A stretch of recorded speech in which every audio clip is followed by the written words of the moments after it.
Hello friends, the chapter that we are going to discuss today is employment, growth, informalization and other issues. We will be studying part 2 of this chapter, and once you go through this lesson, the learners will be able to understand the following. First, difference between formal workers and informal workers. 2. Employment in organized and unorganized sectors. Unorganized or informal sector employment, problems of concept of unemployment and unemployed, types of unemployment, government and employment generation. So, let us start with the introduction of this chapter. In India, the proportion of casual laborers has been increasing. One of the objectives of development planning in India has been to provide decent livelihood to its people. It was envisaged that the industrialization strategy would bring surplus workers from agriculture to industry with better standard of living as in developed countries. You know that India has been an agrarian economy where most people are employed in agriculture. With the passage of time, we expected that many workers will be shifting from less productive agricultural sector to more productive manufacturing and services sector. But even after 65 years of planned economic development, more than half of the workforce still depends on farming as the major source of livelihood. That is of course, a disappointing scenario. Economists argue that over the years, the quality of employment has been deteriorating. Even after working for more than 10-20 years, why do some workers not get maternity benefit, provident fund, gratuity, pension? Why does a person working in private sector get a lower salary as compared to another person doing the same work in the public sector? We know that only a small section of Indian workforce is getting regular income. The government through its labor laws enable them to protect their rights in various ways. This section of workforce which is regular forms trade unions, bargains with employers for better wages and other social security measures. Who are they? We will be discussing informalization of workforce now. In order to understand the informalization of workforce, we classify workers into two categories. 1. Workers in the formal sector and 2. Workers in informal sectors.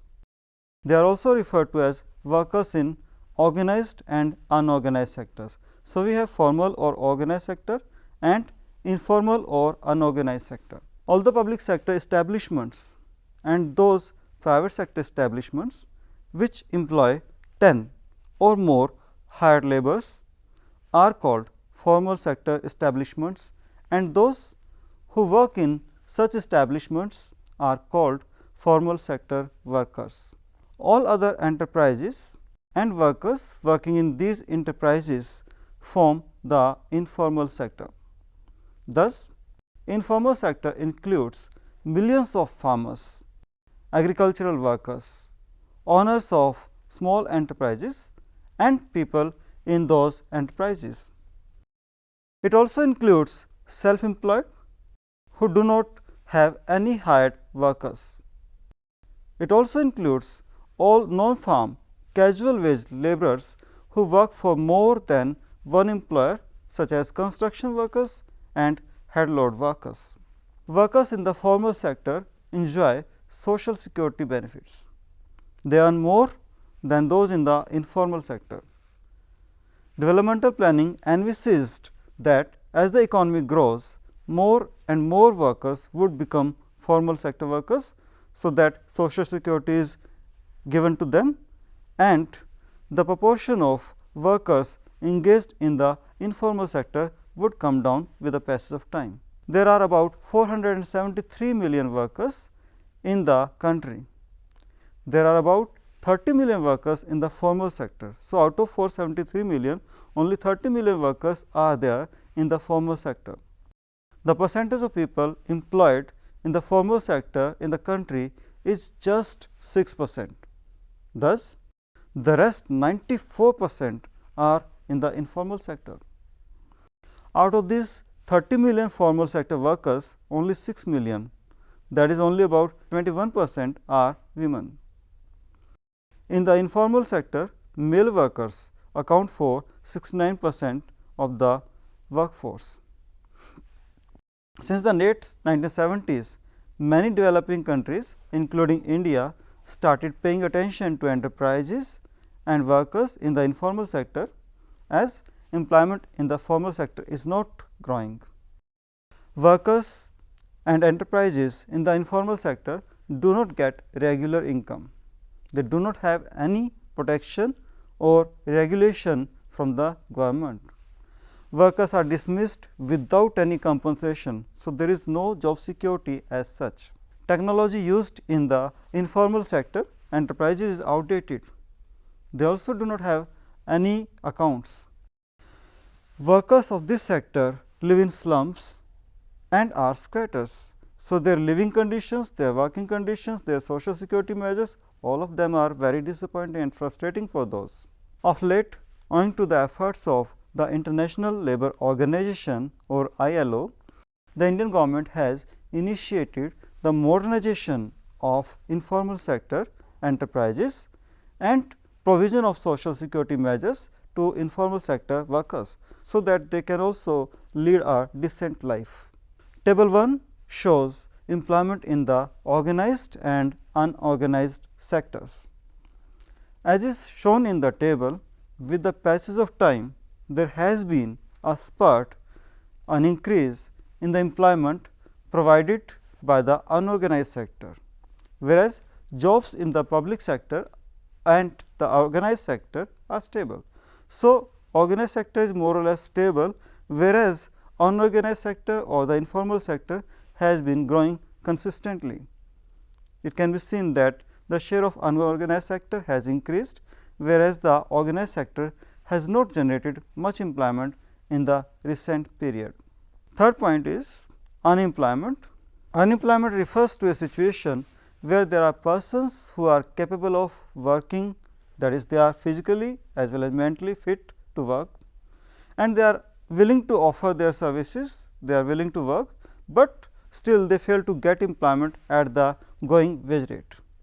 NSSO, also known as National Sample Survey Organization, defines unemployment as a situation in which all those who, owing to lack of work, are not working, but either seek work through employment exchanges, intermediaries, friends or relatives, or by making applications to prospective employers, or express their willingness or availability for work under the prevailing conditions of work and remunerations.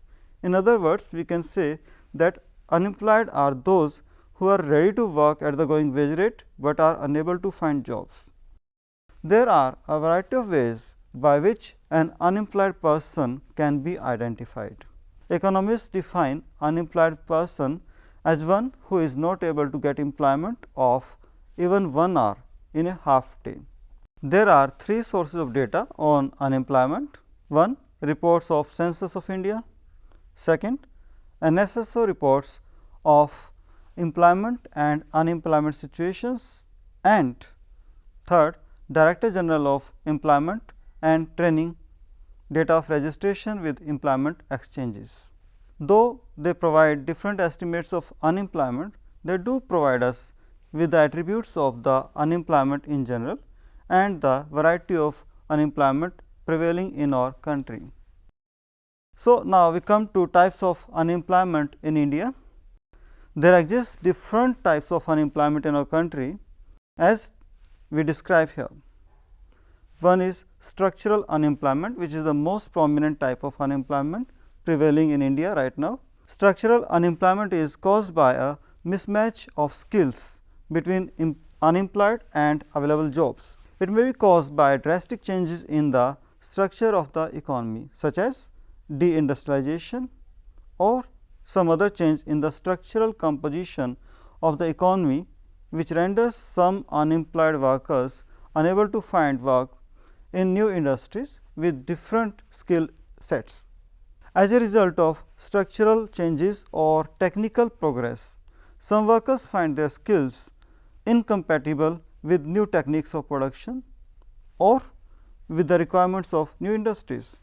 In other words, now the technique has progressed, new skills are required, but workers are unable to don new techniques. So, they fail to work in industries with new techniques. It is the unemployment of such workers that is termed as structural unemployment. Globalization and the consequent international competition can also cause structural unemployment. After structural unemployment, we come to open unemployment. People look for jobs in the newspapers. Some look for a job through friends or relatives. In many cities, you might find people standing in some selected areas looking for people to employ them for that day's work. Some go to factories and offices and give their biodata asking for job, but stay home when there is no work. Some go to employment exchanges and register themselves for vacancies notified through employment exchanges. The situation described above is called open unemployment, and of course, this is very frustrating for people. Disguised unemployment. This is a type of unemployment which is not open and persons do not feel that they are unemployed, though technically they are unemployed. Economists call unemployment prevailing in Indian farms as disguised unemployment. Suppose a farmer has 4 acres of land and he actually needs only 2 workers and himself, that is 3 in total, to carry out various operations on his farm in a year. But if he employs 5 persons and his family members, such as his wife and children, then there will be kind of overstaffing in the farm, and this situation is known as disguised unemployment. Put conversely, if some of the workers are removed from the job, there will be no change in total output. This means that these removed workers were not actually required or were not actually contributing to total output, and therefore, were technically unemployed despite being apparently employed. One study conducted in the late 1950s showed about 1/3 of agricultural workers in India as disguisedly unemployed. The high incidence of disguised unemployment in India may be attributed to joint family system and lack of alternative means of employment. Due to poor labor absorption by the relatively faster growing secondary sector and tertiary sector, farmers are forced to keep themselves engaged in the cultivation of family farms, despite there being no scope for them to increase output on those farms.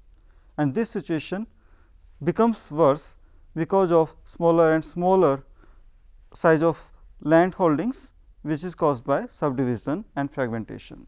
Next type of unemployment is seasonal unemployment, which is particularly relevant to India because seasonal unemployment is found in agriculture, which is a main part of Indian economy. Many people migrate to urban area, pick up a job and stay there for some time, but come back to their home villages as soon as the rainy season begins. This is because work in agriculture is seasonal.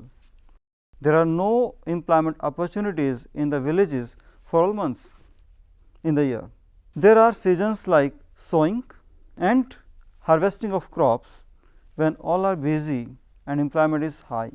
But there are also slack seasons, such as the period between sowing of crops and harvesting, when most people have nothing much to do, and therefore, they are unemployed at that time.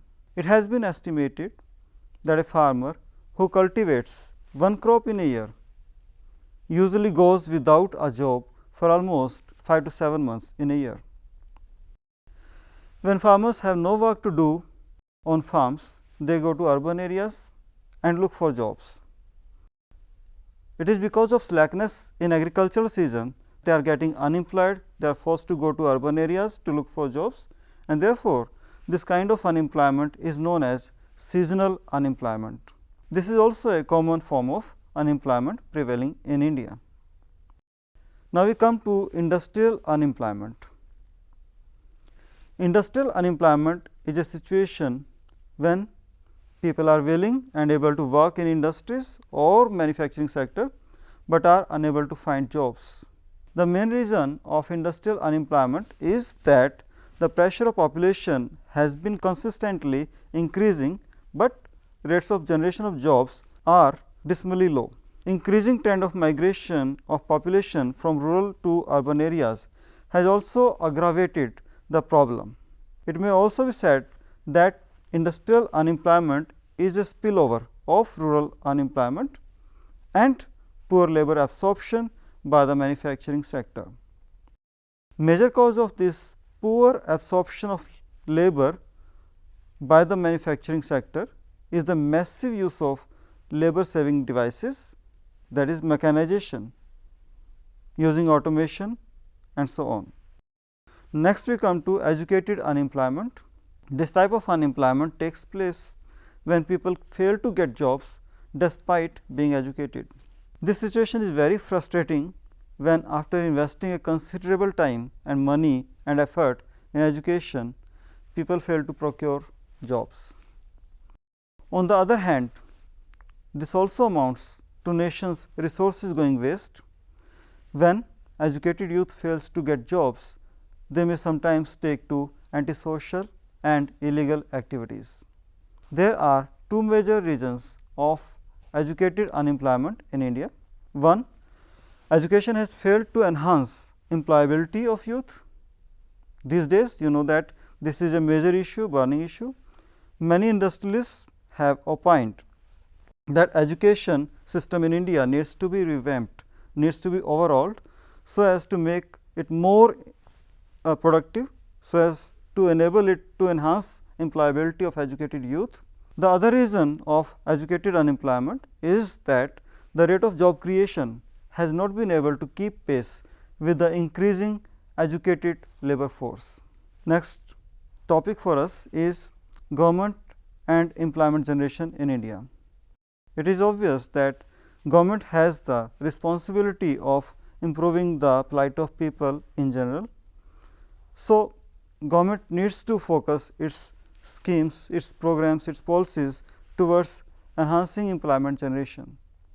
Since independence, the union and state governments have played an important role in generating employment or creating opportunities for employment generation.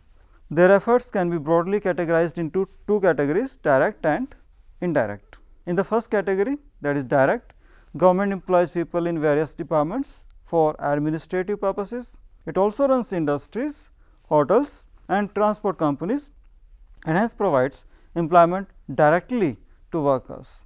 When output of goods and services from government enterprises increases, then private enterprises which receive raw material from government enterprises also raise their output, and hence increase the number of employment opportunities in the economy.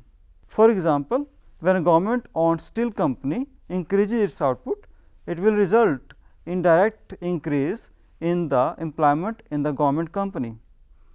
At the same time, private companies which purchase steel from it as a raw material will also increase their output, and therefore, they will be able to hire more people.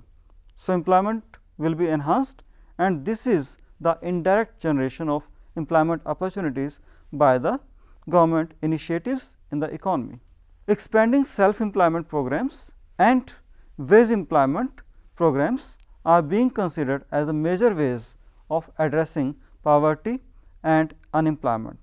Examples of self-employment programs include Rural Employment Generation Program, which has acronym REGP, Prime Minister's Rozgar Yojana PMRY, or Swan Jayanti Shahri Rozgar Yojana, also known as SJSRY. The first program aims at creating self-employment opportunities in rural areas. The Khadi and Village Industries Commission KVIC is implementing this program.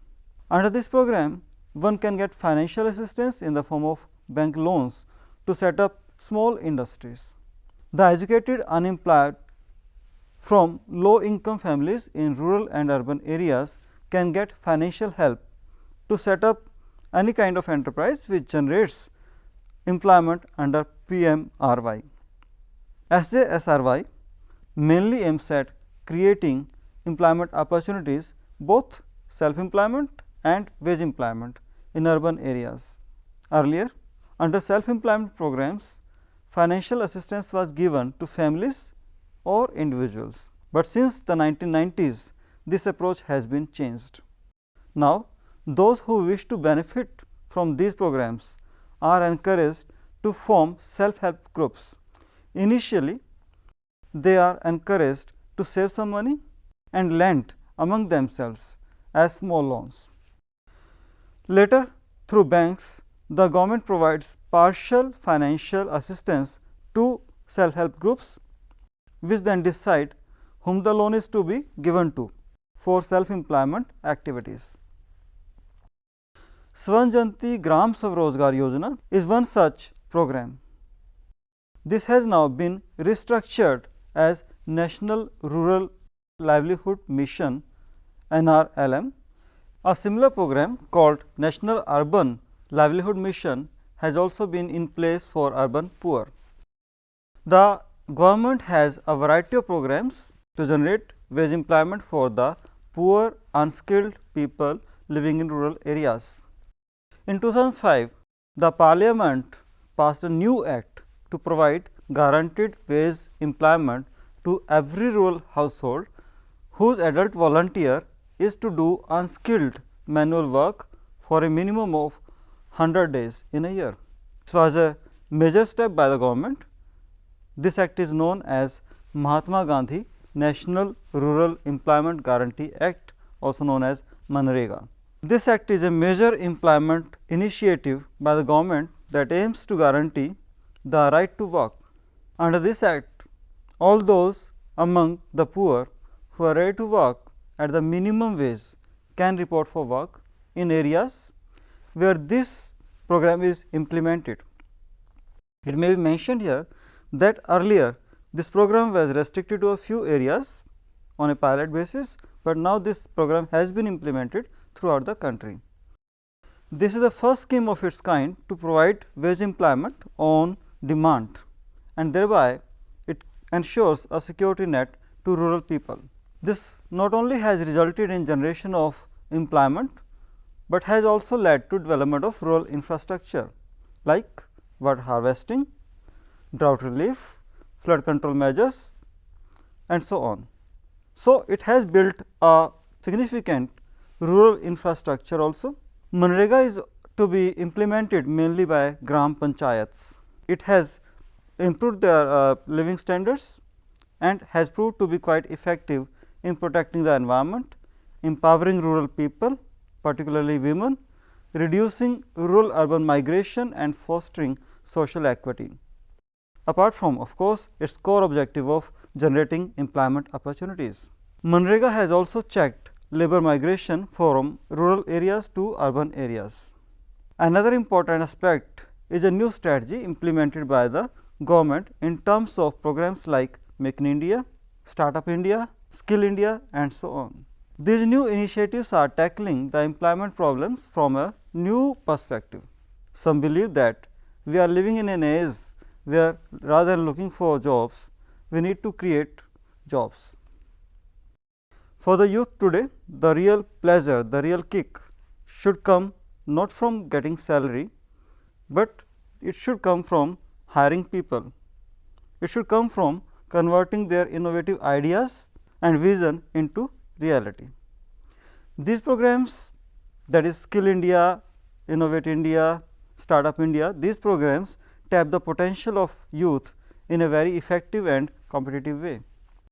With the help of such programs, within a short time, the economy has seen many inspiring success stories such as Paytm, Ola, Oyo Rooms, Yatra.com and many more.